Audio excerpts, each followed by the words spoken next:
안녕하세요. 역사돋보기입니다. 한국 헌법의 역사 4부입니다. 5.16 군사정변을 일으킨 박정희와 박정희가 의장으로 있던 국가적원 최고회의는 1961년부터 1963년까지 딱 2년간의 군정을 실시하고 2년 후에는 민정의 권력을 이양하겠다는 약속을 했습니다. 그리고 1963년이 다가오자 박정희는 공식적인 대선 투표로 대통령이 되기로 하고 기존의 내각 책임제였던 한국의 정치체제를 개혁하여 다시 대통령 중심제로 전환하고자 국가재건 최고회의를 통해 개헌을 주재했습니다. 1962년 12월 5차 개헌에 따른 6번째 헌법에서는 대통령 임기는 4년으로 조정되었으며 중임 여부는 딱 재선까지 한 번만은 그대로 유지되었고 대선은 간선제 방식에서 직선제 방식으로 전환하였습니다. 5차 개헌은 또 처음으로 전문이 개정된 헌법이기도 했는데 5차 개헌에 따른 헌법의 전문은 이렇습니다. 유구한 역사와 전통에 빛나는 우리 대한국민은 3.1운동의 숭고한 독립정신을 계승하고 4.19 의거와 5.16 혁명의 이념에 입각하여 새로운 민주공화국을 건설함에 있어서 정의, 인도와 동포애로서 민족의 단결을 공고히 하며 모든 사회적 폐습을 타파하고 민주주의 제도를 확립하여 정치, 경제, 사회, 문화의 모든 영역에 있어서 각인의 기회를 균등히 하고 의무를 완수하게 하여 안으로는 국민 생활이 균등한 향상을 기하고 밖으로는 항구적인 세계 평화에 이바지함으로써 우리들과 우리들의 자손의 안전과 자유와 행복을 영원히 확보할 것을 다짐하여 1948년 7월 12일에 제정된 헌법을 이제 국민투표에 의하여 개정한다. 기존 헌법의 전문과 후반부는 동일하지만 전반부에 4.19 정신을 계승하겠다는 문장과 5.16 군사정변을 정당화하는 문장을 추가했으며 기존 헌법의 전문에서 3.1운동으로 인해 건국되었던 대한민국 임시정부에 관한 내용을 전부 삭제한 것을 알 수가 있죠. 그렇게 박정희는 1963년 정식적인 대선에 나가고자 1963년 2월 가장 우선적으로 자신의 지지정당인 민주공화당을 먼저 창당했습니다. 민주공화당은 대부분 5.16 쿠데타 세력으로 국가재건 최고회의 출신들이었죠. 민주공화당이 기존의 국가재건 최고회의와 달랐던 건 군부뿐 아니라 지식인, 사회절명인, 자유당 출신의 원로 의원들까지 가입시킨 정당이었습니다. 그리고 마침내 1963년 10월 5대 대통령 대선이 치러졌습니다. 제1후보는 민주공화당 출신의 박정희, 그리고 제2후보는 4대 대통령이었던 윤보선이 후보로 재출마하였습니다. 윤보선이 있던 정당은 민정당으로 기존의 윤보선과 장면이 속해있던 민주당은 5.16 군사정변 이후 와해되어 버렸고 박정희의 국가재건 최고회의에 반대하는 정치인들끼리 모여 1963년 5월 5대 대선을 위해 만든 정당이 민정당이었습니다. 5대 대통령 선거의 결과는 박정희의 승리였습니다. 하지만 아주 아슬아슬했는데요. 박정희의 득표율이 46%, 윤보선 득표율이 45%로 정말 간발의 차였죠. 이로써 박정희가 5대 대통령으로 당선되었습니다. 60년대 박정희의 정권을 제3공화국이라고 하며 제3공화국의 시작이었죠. 박정희는 대통령에 당선되자 경제개발에 가장 주력했습니다. 군정기에 마련해두었던 경제개발 계획에 따라 60년대에는 주로 경공업 위주로 경제개발을 추진하였죠. 그리고 여러가지 방면에서 외화를 벌어오기도 했습니다. 기존 5차 개헌에 따른 6번째 헌법상에는 대통령 임기가 4년으로 조정되었기에 다음 대선은 1967년이었습니다. 역시나 헌법상 대통령이 재선까지는 가능했기 때문에 1967년 6대 대선에서도 민주공화당에선 기존의 박정희가 다시 후보로 출마했습니다. 이에 1967년 박정희 공화당에 맞서기 위해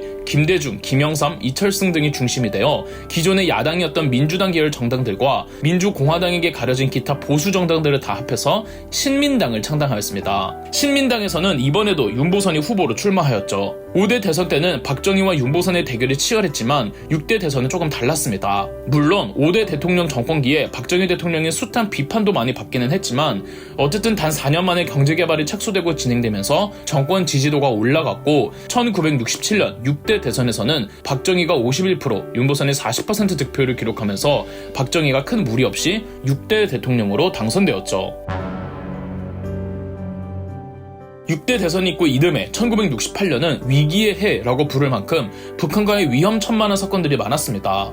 우선 북한의 김일성이 박정희를 암살하고자 김신조 일당 특공대를 침투시켜 청와대 코앞까지 습격한 일이 있었고 북한이 미 해군의 정보 수집함 푸에블로우를 납치하여 미군이 당장이라도 제2의 한국전쟁을 일으킬 뻔했던 순간도 있었으며 울진이나 삼척 등 무장 공비들이 발각되어 소탕되는 일들도 있었죠. 박정희는 이런 북한과의 위기를 오히려 자신의 정권에 대한 명분으로 사용을 많이 했습니다. 했습니다. 북한으로부터 체제를 보호하기 위해 안보와 국방을 위해서라도 본인이 계속 대통령으로 있어야 한다고 말이죠. 7대 대통령 선거는 6대 대통령 선거로부터 4년 후였던 1971년이었습니다. 하지만 헌법상 대통령은 재선까지만 가능하고 3선은 불가했습니다. 즉 박정희는 헌법에 따라 7대 대선에는 출마할 수가 없었다는 것인데요. 하지만 박정희는 대통령을 포기할 생각이 없었습니다. 박정희는 3선까지는 대선 출마가 가능하도록 헌법을 고치기로 하죠. 1969년 7대 대통령 선거 2년 전에 민주공화당에서는 개헌 여부를 국민투표로 붙여서 결정하기로 합니다. 하지만 개헌 여부를 국민투표로 붙이겠다는 결정만큼은 국회를 통과해야 하는데 아무리 민주공화당의 의원수가 가장 많은 여당이었다고 해도 전체 의원수의 3분의 2가 안 되었기 때문에 국회를 통과할지는 확신할 수가 없었습니다. 그래서 1969년 9월 14일 새벽 2시에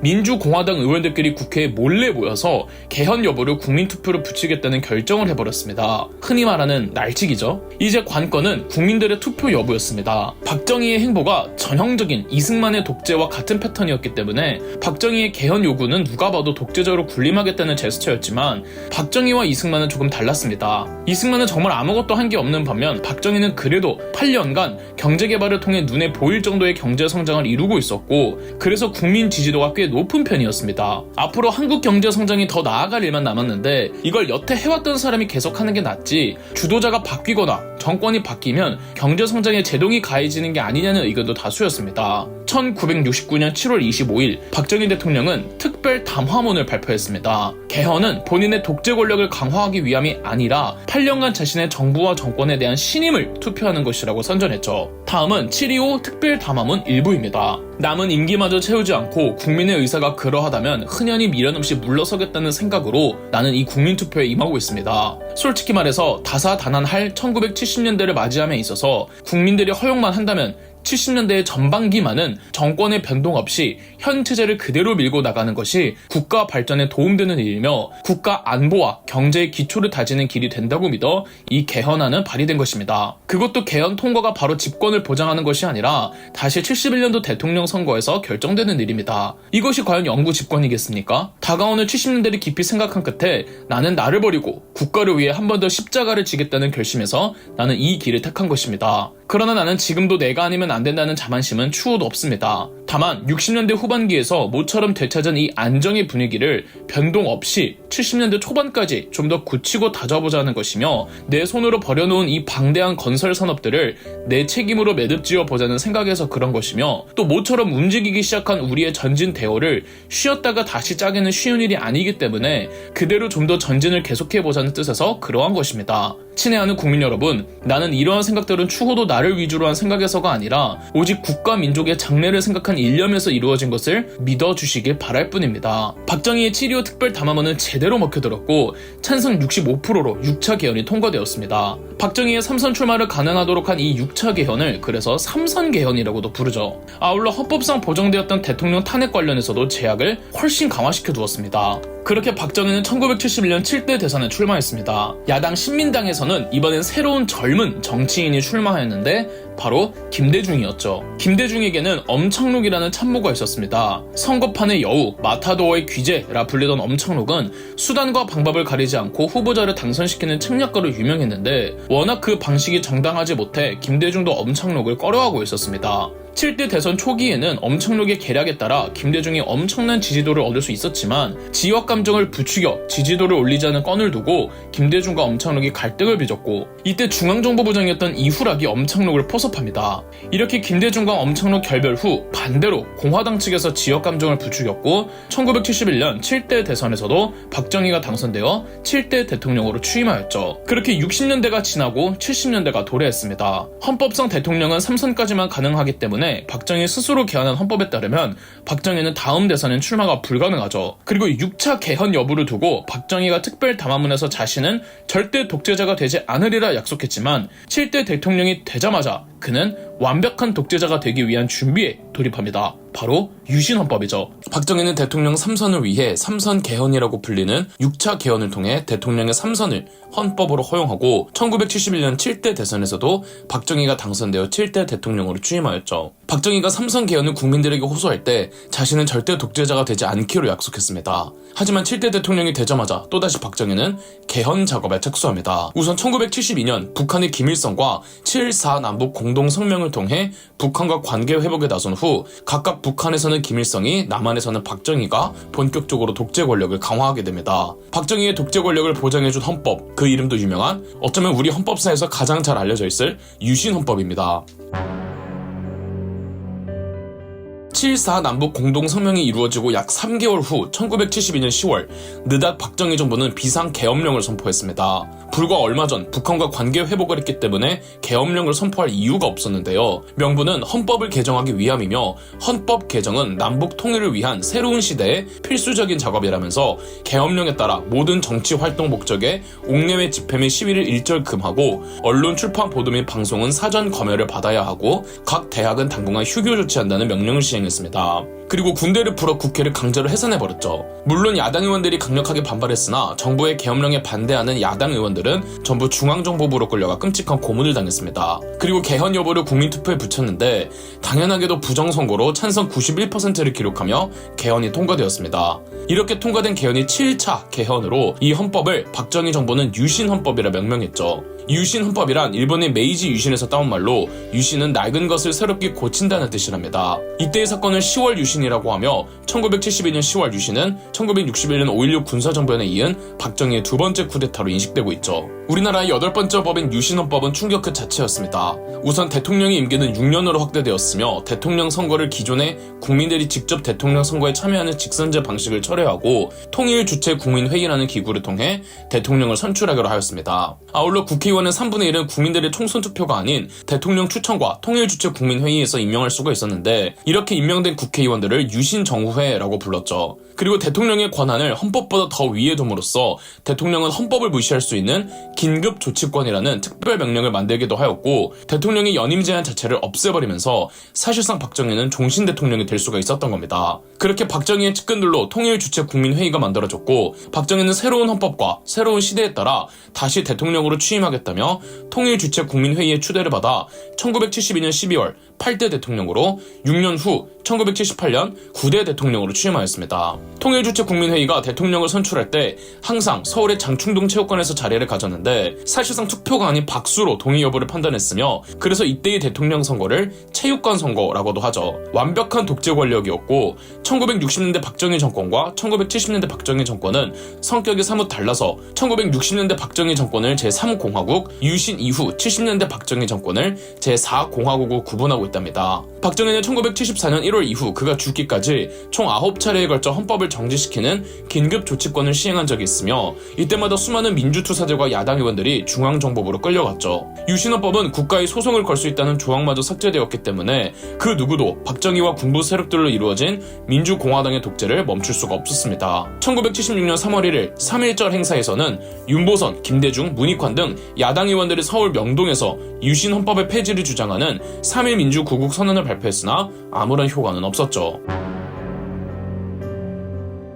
영원히 끝날 것 같지 않던 제4공화국 유신체제였지만 1980년이 오기 직전 1979년 10월 26일 박정희 대통령은 측근이었던 중앙정보부장 김재규에게 암살되고 말았습니다. 헌법에 따라 국무총리였던 최규하가 대통령 대행을 맡았고 대통령직을 오랫동안 공석으로 비우면 안보가 위험하다는 판단하에 1979년 12월 통일주체 국민회의는 그간 대통령 대행을 수행해오던 최규하 국무총리를 10대 대통령으로 옹립했습니다. 당연하게도 박정희 암살에 따른 국가 분위기가 술렁이자 계엄령이 선포되었고 정승화 육군 참모총장이 계엄사령관이 되었습니다. 계엄령 상황에서는 군부에서 가장 높은 직위가 계엄사령관입니다. 대통령과 국방부 장관을 제외하곤 누구도 계엄사령관보다 높을 수가 없죠. 박정희의 죽음으로 군부까지 요동치자 정승화 계엄사령관은 군부를 확실하게 장악하려고 합니다. 당시 군부에서는 하나회라는 비밀 조직이 있었는데 비밀 조직이라고는 하지만 공공연하게 다 알려진 비밀단체였으며 군부의 실권을 발휘하려는 하나회를 척결하고자 하고자 정승화 계엄사령관은 하나회의 핵심 멤버들을 지방으로 보내 좌천시키려고 했습니다.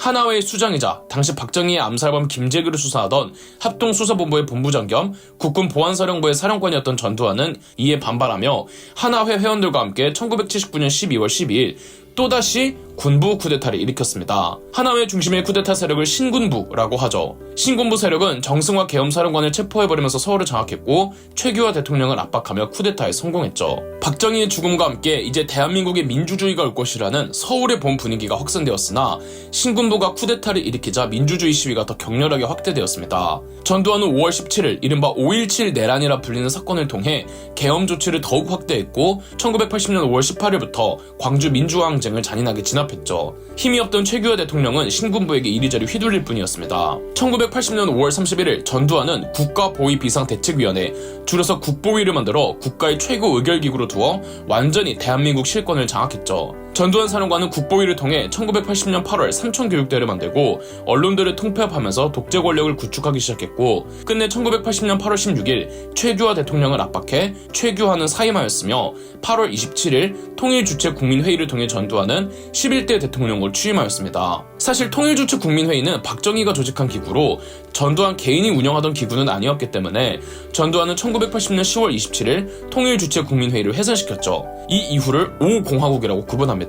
그리고 역시나 전두환은 국보위를 통해 개헌을 하였습니다. 한국의 8번째 개헌에 따른 9번째 헌법이었죠. 우선 8차 개헌에 따라 기존 박정희가 만들어 놓았던 헌법의 전문도 소폭 수정되었는데요. 전두환의 개헌에 따른 9번째 개헌의 전문은 다음과 같습니다. 유구한 민족사, 빛나는 문화, 그리고 평화애호의 전통을 자랑하는 우리 대한국민은 3.1운동의 숭고한 독립정신을 계승하고 조국의 평화적 통일과 민족 중흥의 역사적 사명에 입각한 제5민주공화국의 출발에 지음하여 정의, 인도와 동포애로서 민족의 단결을 공고히 하고 모든 사회적 폐습과 불의를 타파하며 자유민주적 기본질서를 더욱 확고히 하여 정치, 경제, 사회, 문화의 모든 영역에 있어서 각인의 기회를 균등히 하고 능력을 최고도로 발휘케 하며 자유와 권리에 따르는 책임과 의무를 완수하게 하여 안으로는 국민 생활의 균등한 향상을 기하고 밖으로는 항구적인 세계 평화와 인류 공영에 이바지함으로써 우리들과 우리들의 자손의 안전과 자유와 행복을 영원히 확보하는 새로운 역사를 창조할 것을 다짐하면서 1948년 7월 12일에 제정되고 1960년 6월 15일, 1962년 12월 26일과 1972년 12월 27일에 개정된 헌법을 이제 국민투표에 의하여 개정한다. 달라진 게 크게 없어 보이지만 박정희의 헌법 전문에서 4.19 혁명의 정신을 계승한다는 문장이 사라졌으며 5.16 군사정변을 헌법에 명시해두었던 구절도 삭제되었습니다. 전두환의 5공화국은 박정희 정부와 완전히 다르다는 걸 표방하기 위함이었죠. 새로운 헌법에 따라 대선과 총선을 다시 치르기로 하였으며 대통령은 국민들의 투표인 직선제가 아니라 국회의원들의 투표인 간선제로 대통령은 한 번 당선되면 2번 다시 또 재선할 수 있는 조항을 삭제해버려 오로지 단임만 허용하였으나 대통령 임기를 무려 7년으로 늘렸습니다. 전두환은 독재자로 군림하려 하면서도 대외적으로는 독재자가 아님을 보여주고 싶었던 건데 눈 가리고 아웅하는 것이었죠. 전두환은 군인이 아닌 정치인으로서 정체성을 보여주고자 1981년 1월 정당 민주정의당을 만들었고 이제 통일주체국민회의가 해산되면서 간선제 방식에 따라 대통령을 선출할 수 있는 조직이 없어졌잖아요. 전두환은 통일주체국민회의 대신 자신의 측근들로 대통령 선거인단을 새로 꾸려서 역시 체육관 투표로 1981년 2월 제12대 대통령으로 새롭게 선출되었습니다. 그러나 우린 그 결말을 알고 있죠. 1987년 6월 민주화항쟁을 통해 우리나라는 민주화를 이루면서 마지막 개헌을 이루게 됩니다. 12.12 신군부 쿠데타와 이듬해 5.17 내란으로 권력을 확실하게 장악한 하나회의 수장 전두환은 최규하 대통령을 압박해 최규하의 사임을 이끌어내고 1980년 8월 27일 통일주체국민회의를 통해 전두환은 11대 대통령으로 취임하였습니다. 악독한 방식으로 비로소 대통령이 된 전두환은 곧바로 개헌 작업에 착수했습니다. 한국의 8번째 개헌에 따른 9번째 헌법이었죠. 8차 개헌에 따라 기존 박정희가 만들어 놓았던 헌법의 전문도 소폭 수정되었습니다. 기존 박정희의 헌법과 동일하게 대한민국 임시정부를 계승하겠다는 문장은 없었지만 기존 박정희의 헌법 전문에서 4.19 혁명의 정신을 계승한다는 문장과 5.16 군사정변에 관한 내용도 없애버렸죠. 새로운 헌법에 따라 대선과 총선을 다시 치르기로 하였으며 대통령은 국민들의 투표인 직선제가 아니라 국회의원들의 투표인 간선제로 대통령은 한 번 당선되면 2번 다시 또 재선할 수 있는 조항을 삭제해버렸습니다. 버려 오로지 단임만 허용하였으나 대통령 임기를 무려 7년으로 늘렸습니다. 전두환은 군인이 아닌 정치인으로서의 정체성을 보여주고자 1981년 1월 정당 민주정의당을 만들었고, 이제 통일주체 국민회의가 해산되면서 간선제 방식에 따라 대통령을 선출할 수 있는 조직이 없어졌잖아요. 전두환은 통일주체 국민회의 대신 자신의 측근들로 대통령 선거인단을 새로 꾸려 역시 체육관 투표로 1981년 2월 제12대 대통령으로 새로 선출되었습니다.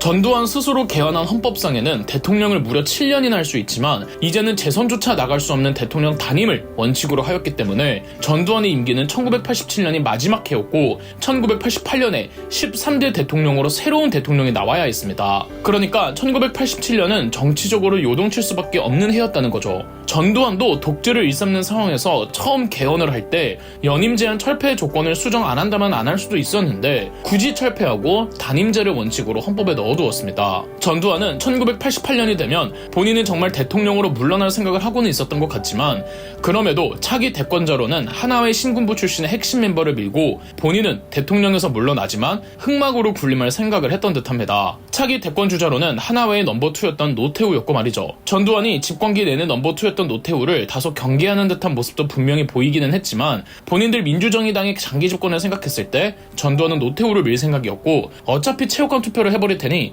노태우 대통령 당선은 아무 문제가 없었습니다. 이 상황을 국민들 모두가 알고 있었죠. 1988년이 되면 전두환은 물러나겠지만 허수아비 같은 존재의 노태우를 체육관 선거로 올려놓고 전두환은 배후에 계속 군림하려 할 것이라고 모두가 예상하고 있었고, 이런 짜고 치는 고스톱 같은 상황에 국민들의 불만이 누적되고 있었죠. 그러던 중 1987년 1월 서울대학생 박종철 학생이 남영동 대공분실에서 고문을 받다가 사망하고, 심지어 당국에서 박종철 고문치사 사건을 은폐하려던 행각이 알려지면서 국민들의 공분이 터집니다. 남영동 치안본부에선 언론과의 회견 자리에서 수사관이 탁자를 탁 치니 박종철 학생이 억하고 심장마비로 죽었다고 고문 사실을 극구 부인하며 말도 안 되는 발언을 하자 국민들의 분노는 더 폭발하고 말았습니다. 특히 대학생들을 중심으로 몇 개월간 박종철 학생을 추모하는 행사 및 시위가 연이어 일어났습니다. 그중 가장 큰 규모가 3월 3일 박종철 학생 49제였던 고문추방 국민 대행진이었습니다. 서울시내 주요 대학교의 대학생들은 박종철 학생을 추모하며 정부의 진상규명과 시국선언, 구속 학생들의 석방, 그리고 무엇보다 헌법을 바꿔 체육관 선거를 통해 대통령을 선출하는 대통령 간선제가 아니라 국민들이 직접 대통령을 뽑는 대통령 직선제를 주장했습니다. 박종철 고문치사 사건을 계기로 불이 붙은 민주화운동에 나라가 난리가 나자 전두환 대통령도 입을 다물 수가 없어서 1987년 4월 13일 특별 담화 자리를 가졌습니다. 다음은 전두환의 4.13 특별 담화문 일부 내용이랍니다. 본인은 얼마 남지 않은 촉박한 임기와 현재의 국가적 상황을 종합적으로 판단해 중대한 결단을 내리겠습니다. 본인은 임기 중 개헌이 불가능하다고 판단해 현행 헌법에 따라 내년 2월 25일 본인의 임기 완료와 더불어 후임자에게 정부를 이양할 것을 천명하는 바입니다. 이와 함께 본인은 평화적인 정부 이양과 서울올림픽이라는 양대 국가대사를 성공적으로 치르기 위해서 국론을 분열시키고 국력을 낭비하는 소모적인 개헌 논의를 지양할 것을 선언합니다. 즉 개헌을 하지 않을 것이며 국민들이 직접 대통령 투표를 하지 못하게 하고 체육관 선거로 후임자 노태우에게 대통령을 넘겨주어 하나회의 권력을 세습하겠다고 못을 박아버린 겁니다. 개헌은 없고 오로지 현재 헌법을 지키겠다는 전두환의 4.13 특별 담화를 4.13 호헌 조치라고 합니다. 전두환의 4.13 호헌 조치는 민주화 시위의 불씨에 기름을 끼얹었고 각종 종교계에서도 정부를 비판하는 목소리가 거세졌습니다. 또 종교 구분 없이 각 종교계의 수장들은 민주화 운동을 하는 대학생들을 은신시켜주고 피신시켜주기도 했습니다. 곳곳에서는 전두환 대통령의 호헌 조치를 철폐하라는 이른바 호헌 철폐 독재 태도라는 외침이 가득 채웠죠. 1987년 5월 18일 명동성당에서 5.18 광주 민주화항쟁 7주년 미사가 진행되는데 이때 정의구현 사재단의 김승훈 신부가 박종철 학생이 물고문으로 사망을 했으며 경찰들은 이 사실을 은폐하려 했다는 증거를 공개했습니다. 야당 정치계 사람들과 재하인사들 모두 시위에 참여했고 5월 27일 민주헌법쟁취 국민운동본부를 설립 한국기독교 장로회 향림교회에서 발기인 대회를 개최했습니다. 시민은 그칠 줄 몰랐고 6월 9일 연세대학교의 이한열 학생이 경찰이 쏜 최루탄에 맞아 부상을 당하고는 사망합니다. 이한열 학생의 비보가 전국의 주요 대학생들을 분노하게 했고 민주화운동은 이제 대학생들을 넘어 일반 시민들에게까지 확대되었습니다. 6월 10일 전국 각지에서 유례없는 규모의 민주화 시위가 시작되었으니 이것이 바로 6월 민주화 항쟁입니다. 3.1운동 이래 최대 규모, 2002년 월드컵 이전 최대 규모의 거국적인 국민 대통합이었습니다. 전국 어딜 가나 호원철폐 독재타도라는 함성소리와 울부짖음을 들을 수가 있었습니다. 각 종파별 사원에서는 타종소리로 민주화 항쟁의 신호를 알렸고 택시기사들은 경적소리를 내며 민주화운동을 응원했습니다. 1987년 6월 29일 전두환 대통령은 결국 국민들의 요구를 받아들이고 개헌을 통해 대통령 간선제를 철폐하고 국민들이 직접 대통령을 뽑는 대통령 직선제를 시행하겠다고 발표했습니다. 그렇게 6월 민주화 항쟁의 승리로 개헌이 이루어졌고 1987년 10월 29일 불과 몇 개월 만에 민주주의를 가장 순수한 원칙으로 하는 9차 개헌, 즉 우리나라의 10번째 헌법이 만들어졌고 이듬해 1988년 2월 25일 시행되니 이 헌법이 현행 대한민국의 헌법입니다. 다음은 최종적으로 기술된 대한민국 현행 헌법의 전문입니다. 유구한 역사와 전통이 빛나는 우리 대한국민은 3.1운동으로 건립된 대한민국 임시정부의 법통과 불의에 항거한 4.19 민주이념을 계승하고 조국의 민주개혁과 평화적 통일의 사명에 입각하여 정의, 인도와 동포애로서 민족의 단결을 공고히 하고 모든 사회적 폐습과 불의를 타파하며 자율과 조화를 바탕으로 자유민주적 기본질서를 더욱 확고히 하여 정치, 경제, 사회, 문화의 모든 영역에 있어서 각인의 기회를 균등히 하고 능력을 최고도로 발휘케 하며 자유와 권리에 따르는 책임과 의무를 완수하게 하여 안으로는 국민 생활의 균등한 향상을 기하고 밖으로는 항구적인 세계 평화와 인류 공영에 이바지함으로써 우리들과 우리들의 자손의 안전과 자유와 행복을 영원히 확보할 것을 다짐하면서 1948년 7월 12일에 제정되고 8차에 걸쳐 개정된 헌법을 이제 국회의 의결을 거쳐 국민투표에 의하여 개정한다. 대한민국 정부는 대한민국 임시정부의 법통성을 잇겠다는 한국 최초의 헌법 전문 내용이 부활했고 또 박정희 정부 때 처음 추가되었다가 전두환 때 사라졌던 4.19 혁명의 정신을 계승한다는 내용도 부활하였습니다. 당연하게도 5.16 군사 쿠데타에 대한 언급은 부활하지 않았습니다. 더 디테일한 부분에서도 한국의 여러 정치 체제들이 드디어 민주화될 수 있었으며 건국 약 40년 만에 대한민국은 민주주의 국가가 되었죠. 10번째 헌법에 따라 국민들은 대통령을 직접 투표하는 직선제 방식이 결정되었고 대통령의 임기는 5년으로 조정되었으며 재선 불가 조항은 계속 유지되었습니다. 그래서 현재 대통령들도 임기는 5년이고 재선이 불가능하죠. 한국 현대사의 각 정권을 나누는 기준이 굵직굵직한 개헌을 기준으로 두었기 때문에 9차 개헌에 따라 탄생한 6공화국까지는 숫자를 쓰고 그 이후는 더 이상 숫자를 쓰지 않는 겁니다. 지금까지 대한민국 헌법의 역사였습니다. 그럼 역사 돋보기였습니다. 저희 역사 돋보기가 멤버십 가입을 시작했습니다. 멤버십 가입을 해주신 분들 덕분에 영상 제작에 큰 도움이 되고 있습니다. 감사합니다. 영상 재미있으셨다면 구독과 좋아요, 알림 설정까지 해주시면 감사드리겠습니다.